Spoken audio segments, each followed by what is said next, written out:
Good morning, students. I'm Rahul. Today we learn lesson in English of 9th class. This chapter is from your Moments book.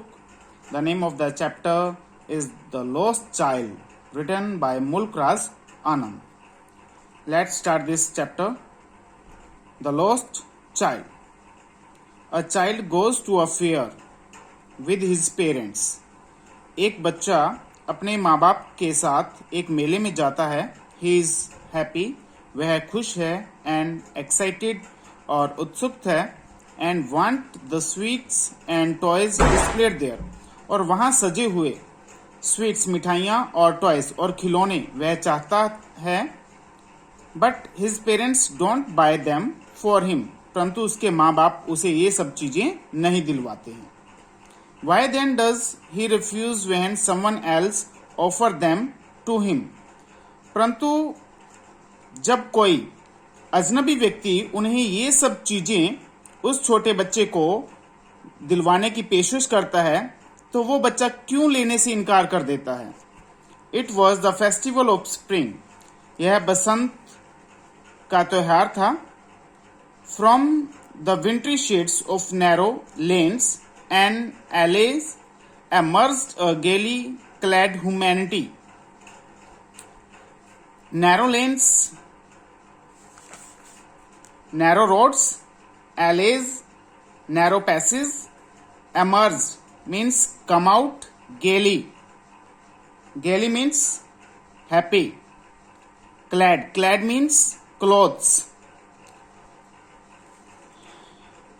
From the wintry shades of narrow lanes, तंग गलियों की शीतल छाया से, and alleys और गलियारों से, emerge a gaily clad humanity से जन समुदाय सुंदर कपड़े पहनकर बाहर निकलते हैं.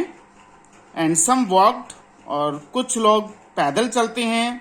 some rode on horses और कुछ लोग घोड़े पर सवार थे. other sat कुछ लोग बैठे हुए थे. being carried in bamboos, बांस and bullock cart और बैल गाड़ियों में. one little boy ran between his father's leg, और एक छोटा बच्चा अपने पिता की टांगों में से भागता हुआ. brimming over with life and laughter, जीवन व हास्य से भरपूर वह अपने पिता की टांगों में से दौड़ रहा था. कम चाइल्ड कम called his parents, उसके माँ बाप उसे पुकारते हैं. आ बच्चे आ. as he lagged behind means to go too slowly. Fascinated by the toys in the shops that lined the way, जब वो पीछे, क्योंकि वह बच्चा पीछे रह जाता है शॉप्स पर लगे हुए टॉयज को से आकर्षित होकर. और ये सभी की सभी जो शॉप्स थी ये एक लाइन में लगी हुई थी. He hurried toward his parents, और वह बच्चा अपने पेरेंट्स की ओर जल्दी से जाता है. His feet obedient to their call, और उसके पांव उनकी पुकार के प्रति आज्ञाकारी थे. His eyes still lingering on the receding toys, और उसकी आंखें अभी भी उन रिसेंडिंग छूटते हुए टॉयज पर टिकी हुई थी. As he come to where they had stopped to wait for him, जब वह वहां आया जहां वे उसकी प्रतीक्षा के लिए रुके हुए थे. He could not suppress the desire of his heart, और उसने अपने हृदय में जो उसकी जो इच्छा थी उसको वह दबा नहीं सका. Even though he well knew the old cold stare of refusal in their eyes, जबकि उसे अच्छी तरह से मालूम था कि उनकी आंखों की पुरानी और ठंडी स्टेयर ऑफ रेफ्यूजल, उनकी ठंडी मनाही की घूर को वह अच्छी तरह से जानता था. आई वांट दैट टॉय, मुझे वह खिलौना चाहिए। ही प्लीडेड, उसने निवेदन किया। His father looked at him red-eyed in his familiar tyrant's way. उसके पिता ने अपने परिचित टायरेंट क्रूर शासक के ढंग से उसे यानी कि उस छोटे बच्चे को लाल आंखों से देखा। His mother, उसकी माँ, melted by the free spirit of the day, was tender and giving him her finger to hold, said, "Look, child, what is before you?" और उसकी माँ, जो कि दिल से बहुत ही नरम थी, उन्होंने उस छोटे बच्चे को अपनी उंगली पकड़ाई और कहा, "Look, child, देखो बच्चे, what is before you, कि तुम्हारे सामने क्या है?" It was a flowering mustard field, और यह फूलों से भरा हुआ सरसों का खेत था। Pale like melting gold as it swept across miles and miles of even land. Pale like melted gold, पिघले सोने के जैसे पीला। As it swept across miles and miles of even land, और जबकि यह समतल धरातल पर मीलों और मीलों लंबा फैला हुआ था। A group of dragonflies were bustling about on their gaudy purple wings. A group of dragonflies, बड़ी मक्खियों का एक झुंड, were bustling, वह उड़े जा रहा था, about on their gaudy purple wing. Bustling means शोर मचाना। A group of dragonflies, एक बड़ी मधुमक्खियों का झुंड, वह शोर करते हुए अपने चमकीले पंखों के साथ उड़े जा रहा था। इंटरसेप्टिंग, और काटते हुए the flight of a lone black bee और बटरफ्लाई, एक अकेली काली मधुमक्खी या एक तितली की उड़ान को काटते हुए, जो कि in search of sweetness from the flowers, जो कि एक फ्लावर से उसकी जो मिठास है उसकी तलाश में उड़ रही थी। The child followed them in the air, और उस बच्चे ने उनका पीछा किया in the air with his gaze, टकटकी लगाकर, till one of them would still its wing and rest and he would try to catch it, और उनमें से एक, जब तक कि उसने अपने पंख को गतिहीन नहीं किया, एंड रेस्ट, और उसने आराम नहीं किया, and he would try to catch it, और उसने उसे पकड़ने का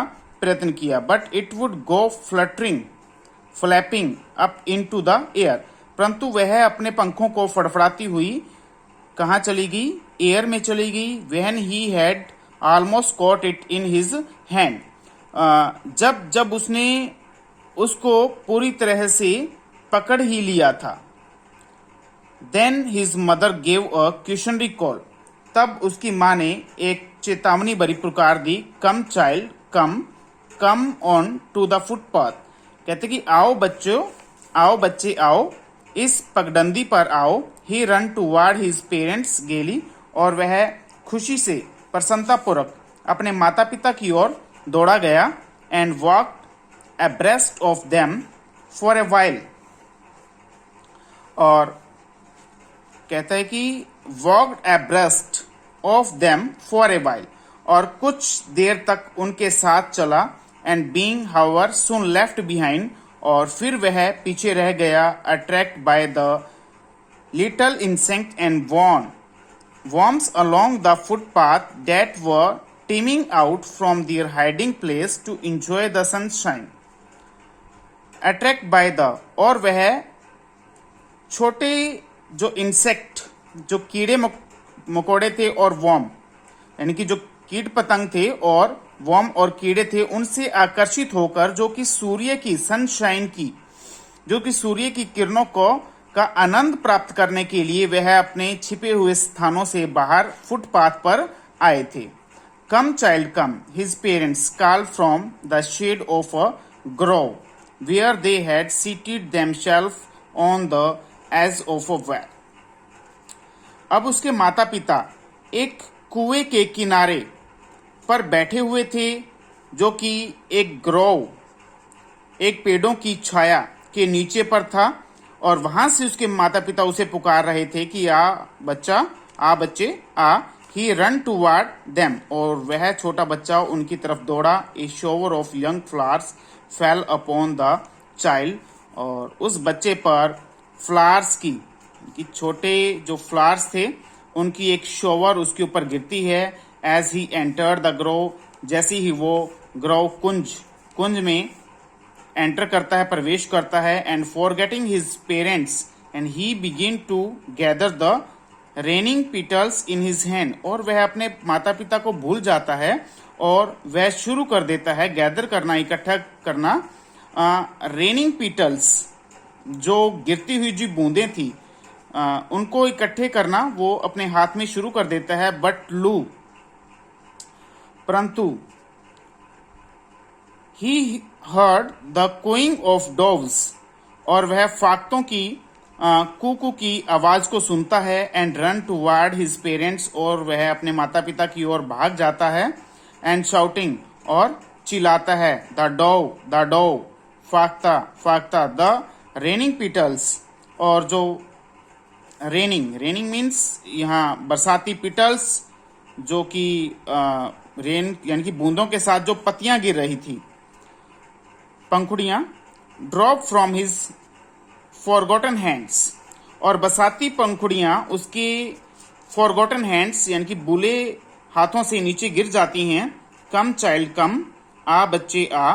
दे कॉल टू द चाइल्ड, वे बच्चे को पुकारते हैं. Who had now gone running in wild capers around and banyan tree, जो अब बरगद के पेड़ के चारों ओर क्या कर रहा है, उछल कूद कर रहा था. And gathering him up, they took the narrow, winding footpath which led to fear through the mustard field. And gathering him up, they took the narrow. अब वे उसे अपने साथ लेकर उस मस्टर्ड फील्ड्स के रास्ते से, यानी कि सरसों के खेतों के रास्ते से, वह उसे उस फुटपाथ पर ले जाते हैं जो कि उस मेले की ओर जाता है.